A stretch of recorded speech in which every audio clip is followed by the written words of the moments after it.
Hello મિત્રો, જય શ્રી કૃષ્ણ, જય દ્વારકાધીશ. કેમ છો બધા? મજામાં ને? આજના નવા વિડીયોમાં તમારું હાર્દિક સ્વાગત છે. અને આજે છે સન્ડે, એટલે કેશવી અને વિરલને છે રજા હોય એટલે આપણે તો શોપિંગ ઊભી હોય એટલે ચાલો અમારી સાથે મોલમાં શોપિંગ કરવા. જો કેશવીબેનને છે ને આમાં લસ્સી પીધી હતી તો બેનને છે ને બહુ બધા ગમી ગયા માટીના કુડી, એટલે બેન લઈ આવ્યા ઘરે. ગમે છે ને કેસી કુડી? હા, એટલે આ કુડીમાં છે ને આમે દહીં બહુ મસ્ત થાય, એટલે કીધું કે લઈ જાઓ ઘરે, એટલે છે ને આમાં દહીં જમાવીને ખાવા મજા આવશે. અમે પહોંચી ગયા મોલમાં. કેશવીબેન બેસી ગયા છે ટ્રોલીમાં, અને આજે અમે નાસ્તાની ખરીદી કરી છે બિસ્કિટથી સ્ટાર્ટ. અને જો અત્યારે અમે લઈ લીધા છે ખારા બિસ્કિટ, અને જોઈએ છે સિલેક્ટ કરીએ છીએ ક્યાં ક્યાં બિસ્કિટ લેવા. ત્યારબાદ અમે સિલેક્ટ કર્યા ક્રીમી ચોકલેટી બિસ્કિટ, અને બિસ્કિટની બહુ બધી વેરાયટી હતી એટલે સિલેક્ટ કરતાં પણ બહુ બધી વાર લાગી. ત્યારબાદ લઈ લીધા અમે ખારા બિસ્કિટ.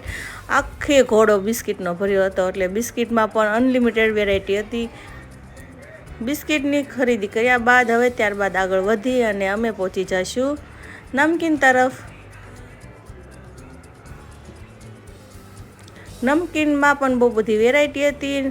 જોતાં અમે લઈ લીધા ગાંઠિયા, મગદાળ, ખારી સિંગ, ભાખરવડી જેવી અલગ પ્રકારના ઘણા પ્રકારના નાસ્તા લઈ લીધા બાદ ત્યાર પછી પહોંચી ગયા ડ્રાયફ્રૂટ લેવા. ડ્રાયફ્રૂટમાં બનાવવાની હતી ચીક્કી, એટલે લઈ લીધું બહુ બધું ડ્રાયફ્રૂટ. અને ઘર સાફ કરવા માટે લઈ લીધી ફિનાઇલ લઈને આવતા રહ્યા અમે ઘરે. મિત્રો જો અત્યારે છે ને મોલમાંથી આવીને સીધા લાગી ગયા રસોડામાં. અત્યારે આપણે બનાવવાનું છે તુરિયા પાત્રા શાક, અને કુકરમાં મૂકી દીધું તેલ, અને બનાવવાનું છે બોર. પછી વિરલની ફેવરેટ એવી ચીકી, એટલે વિરલને પણ પિસ્તા ફોલવા બેસાડી દીધા છે. હું રસોઈ બનાવી નાખું તો વિરલ પિસ્તા ફોલી નાખે તો મારી ઈઝી રહી ને.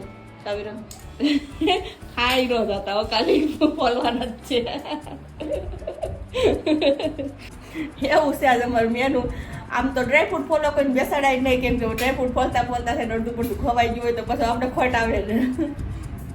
એટલે ચાલો હવે છે ને ફટાફટ શાક વઘારી નાખીએ અને પછી બાંધી લઈએ લોટ. એટલે આમે કેશવી ભૂખી પણ થઈ છીએ, એટલે ફટાફટ રોટલી બનાવીને બેસી જઈએ જમવા.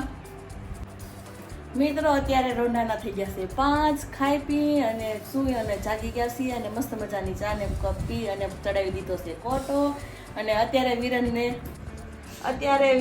ચડાવી દીધા છે ખજૂરના ઠળિયા કાઢવા. અને જો કેશવી રમવા મળી પિસ્તાના ફોતરેથી. મસ્ત મજાની પૂરે છે રંગોળી. અને મેં અહીંયા બનાવી છે ડ્રાયફ્રૂટ ચીકી. તેની માટે ડ્રાયફ્રૂટને ઘીમાં મસ્ત મજાનું તળી લીધું છે અને મૂકી દીધું છે ઠારવા. અહીંયા ખજૂરનું કટિંગ ચાલુ થઈ ગયું છે, અને હું મળ્યું છું ખજૂરની કટિંગ કરવા. કેશવી વિરલ ઠળિયા કાઢે છે અને હું કટિંગ કરું છું. કા વિરલ? એટલે ફટાફટ થાય નહીં, હે ને? પછી આપણે તેને શેકશું. હવે આપણું ખજૂરનું અને ડ્રાયફ્રૂટમાં બદામ, પિસ્તા અને કાજુનું કટિંગ જો થઈ ગયું છે મસ્ત મજાનું તૈયાર. હવે આપણે લોયામાં મૂકી દીધું ઘી અને ખજૂરને શેકી લઈએ.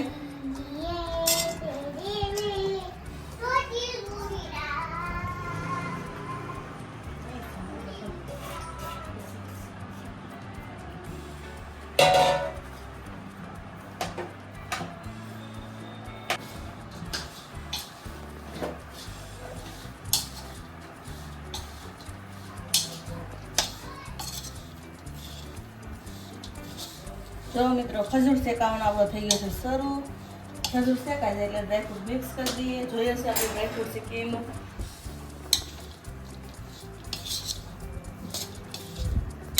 મિત્રો મસ્ત મજાનો ખજૂર આપણો શેકાઈ ગયો છે, અને આપણું ડ્રાયફ્રૂટ પણ રેડી થઈ ગયું છે. ખજૂર શેકાઈ જાય એટલે આપણે નાખી દઈએ ડ્રાયફ્રૂટ.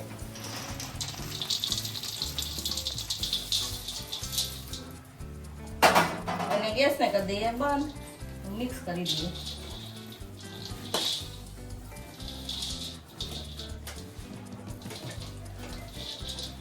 બંધ કરી દો. મિત્રો જો આપણું ડ્રાયફ્રૂટ ચીકીનું મિશ્રણ થઈ ગયું છે રેડી. અને આજે આપણે ડ્રાયફ્રૂટ ચીકીને નવું આપવાનો છે શેપ. એટલે મેં જો આ રીતની લાડુડીનું આપી દીધો છે શેપ. અહીંયા થોડીક લાડુડી થઈ ગઈ છે અમારી રેડી.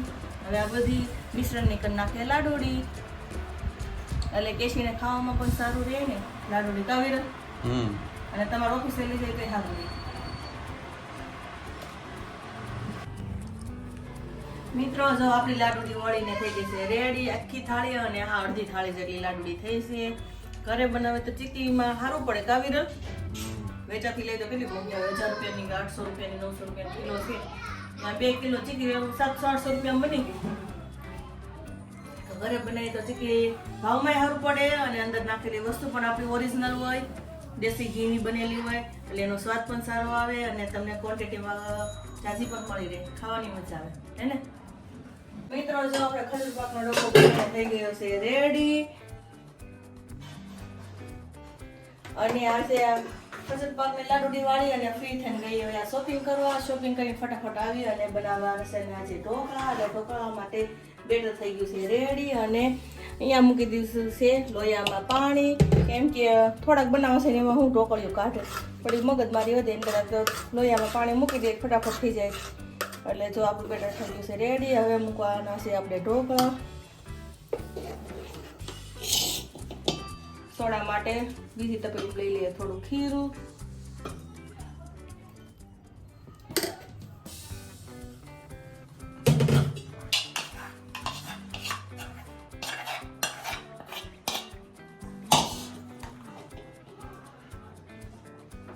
જો આપણું ખીરું થાળીમાં પાથરી લીધું છે. હવે તે ચડવા માટે રેડી છે. મૂકી દીધો બાફવા.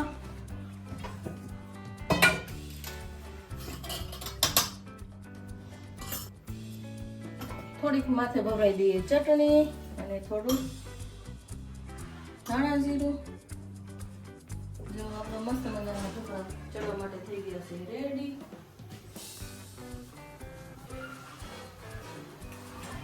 મિત્રો જો આપણી આ ડીશ મસ્ત મજાની ચડીને થઈ ગઈ છે રેડી. હવે આપણે એને ઉતારી લઈએ, મૂકી દઈએ બાજુમાં. અને આપણે બીજી ડીશ થઈ મૂકી દઈએ. ઈ તો કેશવીને ખાવાના હતા ને એટલે એમાં કઈ ચટણી ને એવું કઈ નાખ્યું નહોતું, પણ આમાં આપણે નાખીએ મસ્ત મજાની લસણવાળી ચટણી. આ બફાઈ જાય ને ત્યારે બહુ ટેસ્ટી લાગે. કેશવી માટે તો કઈ ચટણી તીખું ખાઈ ન ગઈ એટલે એના માટે કઈ લસણવાળી ચટણી નાખી નથી, પણ આમાં નાખી દઈએ એટલે બહુ મસ્ત લાગે. લસણવાળી ચટણી બફાઈ જાય એટલે એકદમ ટેસ્ટી લાગે. અને થોડા ભભરાઈ દઈએ ધાણા.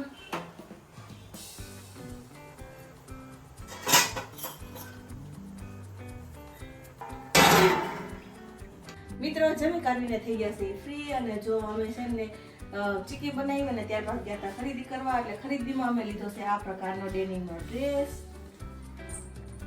અને જો છે ને મસ્ત, તમને કેવો લાગ્યો મિત્રો કમેન્ટ કરજો. અને બીજો લીધો છે આવો ઓફ વ્હાઈટ કલરનો ડ્રેસ, એમાં પિંક કલરનું વર્ક છે, લાગે છે ને મસ્ત. આ છે આખી પેર. ડ્રેસ પણ તમને કેવો લાગે કમેન્ટ કરીને કહેજો. હવે તો આખો દિવસ શોપિંગ અને રસોડામાં ગયો એટલે હવે તો છે ને થાકી ગયા છે. એટલે હાલો તો છે ને હવે નીકળવાનું છે બહાર નાનું એવું ચક્કર મારવા. હવે આ વિડીયો થઈ ગયો છે બહુ મોટો એટલે હવે આ વિડીયોને કરીએ છીએ. જો અમારો વિડીયો સારો લાગ્યો તો લાઈક કરો, કમેન્ટ કરો, શેર કરો, અમારા ચેનલને સબસ્ક્રાઇબ કરો.